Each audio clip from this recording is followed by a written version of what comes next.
Hello guys, welcome back to my new short vlog मा short भ्लगमा स्वागत गर्न चाहन्छु अनि यतिखेर विशेष गरी बिहानको समय भन्दा पनि गुड मर्निङ भन्न चाहन्छु सबलाई। सो के भने अलिकति धेरै नै गएछ क्या यो त।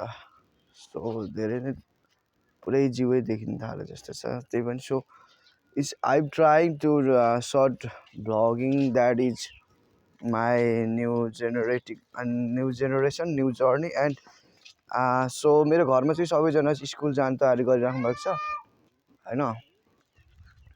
आसन राई मेरो भतिज स्कुल जाने अब तयारी गर्नुहुँदैछ। गाइज यता हेलो भनिदिनु गाइजलाई सबैलाई हेलो हेलो हाई। के हो नाम तपाईँको? आसन राई टु गोइङ टु कहाँ अरे स्कुल? स्कुलको नाम के हो भनिदिनु त अलिक मजाले। के हो स्कुलको नाम? उता हेरेर कञ्चनजङ्घा बोर्डिङमा पढ्नुहुन्छ हाम्रो भतिज। सो गाइज उहाँ अब स्कुल जानु लाग्नु भएको छ। उहाँ अहिले कतिमा पढ्नुहुन्छ तपाईँ? 1 मा पढ्नुहुन्छ गाइज। र उहाँ चाहिँ मेरो हुनुहुन्छ भान्जी। सो भान्जी कतिमा पढ्नुहुन्छ? एलकेजीमा पढ्नुहुँदैछ गाइज हैन। मेरो माई फ्यामिलीमा चाहिँ अहिले यहाँ सानो चिलहुड अथवा चाहिँ नानीहरू भनेको उहाँहरू नै हुनुहुन्छ भान्जी र भतिज। अनि सो अब म त अब बुढो भइहालेँ age the my age to cross भइसक्यो। अब जस्तो कि अब याद हुन्छ नि त पुरानो कुराहरू। सो बचपनहरू एन्ड गाइज हैन आजको सर्ट भ्लगहरू यति नै। अब केटाकेटीहरू स्कुल जाने बेला भयो। म चाहिँ अब बिहानै उठेँ अनि चार्ज मल गरेँ। मल चार्ज गरिवरी अनि बजार घुम्नु गएको थिएँ किनभने अब राति चाहिँ यसो टिकटक लाइभ बस्छु नि त।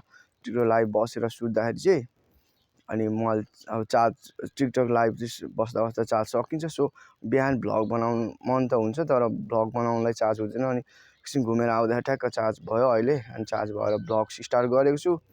भ्लग अनि मेरो घर परिवारको हल्का दृश्य देखाउनु गइरहेको छु।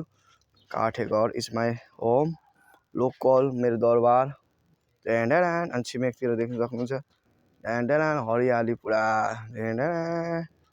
सो ए गाइज आजको सर्ट चाहिँ यतिकै भन्न चाहन्छु है। कस्तो लाग्यो आफ्नो विचारहरू प्रतिक्रिया दिनु होला अनि लाइक गर्नु होला, सेयर गर्नु, सब्सक्राइब गर्नु नभुल्नु होला। मेरो च्यानललाई धेरै सपोर्ट गरिदिनु होला भन्न चाहन्छु। धेरै सपोर्ट गरिदिनु है। ओके आजको लागि यति नै। इट्स माई लोकल स्टाइल हैन। सेल्फी स्टिक पनि यो तरिकाले म बोकिदिन्छु क्या। अति नै लामो हुन्छ नि त यस्तै हल्दिदिन्छ यार। यस्तो गरी हल्दिदिन्छ।